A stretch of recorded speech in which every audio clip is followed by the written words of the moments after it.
November 8th, 1942, 0217, Algiers, Algeria.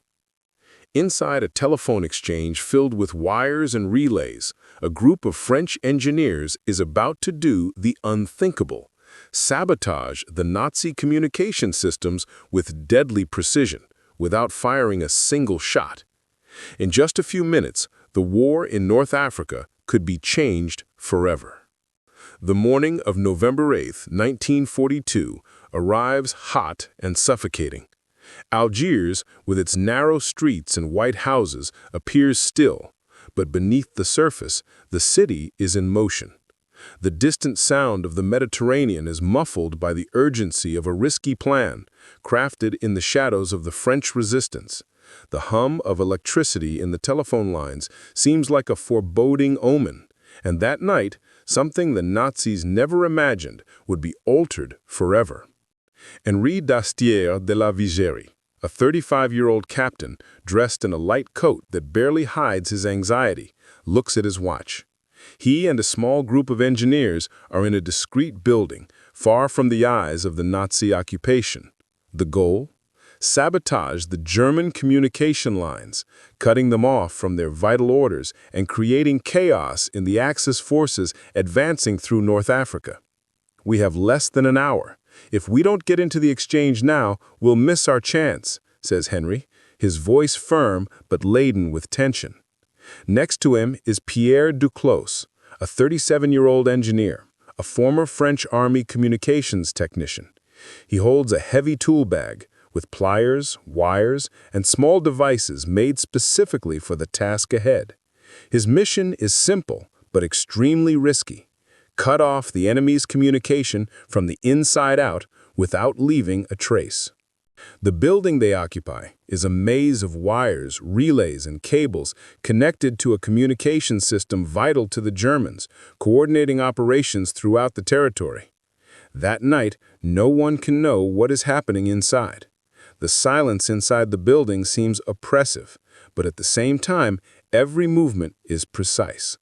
Duclos's hands move confidently, touching cables and transforming circuits into tools of sabotage.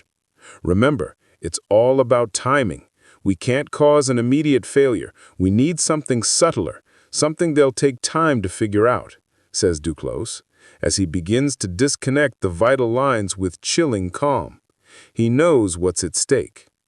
Their plan isn't simple. It won't be an explosion or a large attack, but rather a silent, calculated intervention that will create a knot in the enemy's communications. By sabotaging the system, they would create temporary failures, generating confusion. With each cut, Duclos knew he was getting closer to a pivotal moment, the kind of intervention that could change the course of a war. Henry watches closely, observing the signals as the relays begin to fail. He looks at Pierre, who is already placing an extra wire between circuits to introduce the necessary delay in the messages sent to the German High Command. "A little more," Henry murmurs. As the clock ticks on, their work continues with millimeter precision. Every movement, every interruption in the communication lines is an impending threat. With each second, chaos begins to take shape. Communication between German units becomes fragmented. Orders start to fail. Outside, the night unfolds calmly, as if nothing is happening. But inside the building, a silent change is underway. And no matter how much the Nazis controlled most of the region, this sabotage operation could be the factor that turns the tide of the war in favor of the Allies. Henry looks one last time at the pocket watch he holds tightly in his hand. "Now," he says, "all we can do is wait." The future of the battle in North Africa may be about to change, though no one, not even the saboteurs themselves, knows exactly how far this intervention will make a difference. 0305. The silence in the telephone exchange feels almost unbearable. A stillness only broken by the sound of relays snapping, as if the very structure of the building is trying to understand what is happening. In the dark, labyrinthine hallways, Henri d'Astier and Pierre Duclos wait with quickened hearts, each focused on the next step. But unlike the frantic battles, What is happening here is a game of patience, where time is as valuable as the precision of each movement. Duclos watches the clocks and the communication line closely. The failures are subtle but definite. Each cut, each interruption in the communication lines will take some time to be noticed. The Nazi communication officers surely didn't expect anything so meticulously calculated. "It's working," Duclos says, quietly, his gaze fixed on the flickering lights on the wall. He watches the electrical current indicator, now intermittent, and makes a quick assessment of the progress. The communication failures in the axis units have already begun, though gradually, like a wave starting to form in the ocean before turning into a storm. At the station's command, the German supervisor finally realizes there's a problem. He twists the dial on the machine, adjusts the control paddles, but the problem persists. Signals aren't coming through. The response from Algiers is silent. The time it takes to adjust the failures, to identify the issues, extends longer than expected. The error is invisible, but it exists, and the supervisor's frustration grows as he tries to restore communication. In the other room, the resistance group watches anxiously, knowing that the effect of their work won't be immediate. The goal now is simply to create confusion within the Axis forces. The real key is time. The longer the failures go undetected, the more chaos they will create at the front lines. "The officers will notice soon," says Aboukir, his face impassive, but his eyes alert. But how long will they be able to handle this? The plan is working as expected. The system is completely vulnerable, and the transmission errors are creating a chain of failures at every level of command. Even a small failure could lead to large losses on the battlefield. Now, with the communication channels paralyzed, the psychological impact on the German commanders will be immense. Their confidence in their operations is about to be severely shaken.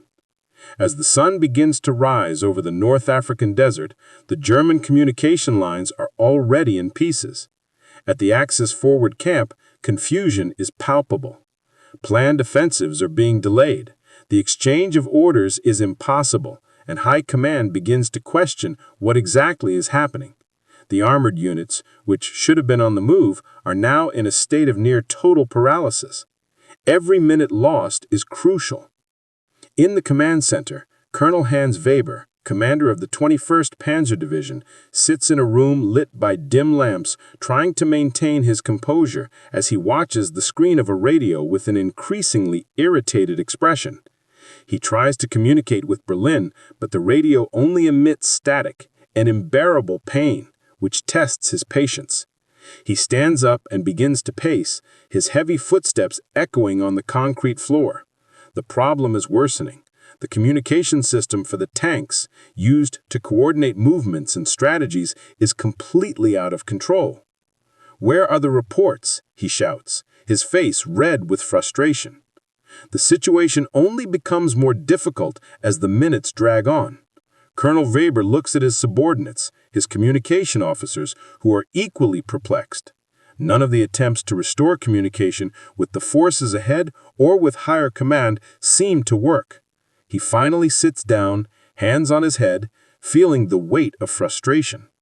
Without communication, he knows that any movement now will be risky, and a mistake on the battlefield could mean the loss of an entire division.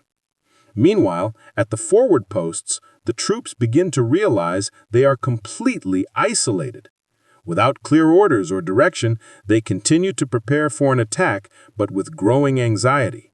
Some soldiers question themselves, others remain silent, but all know they are in a precarious situation. At headquarters, General Erich Müller, commander of the 15th Panzer Division, finally establishes contact with an intermediate command post, but the conversation is unclear. The crackling radio transmits fragmented words. No orders, advance, emergency.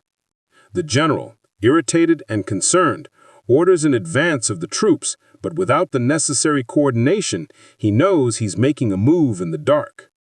The sun rises over the desert, casting a scorching light on the Allied troops positioned at the front line.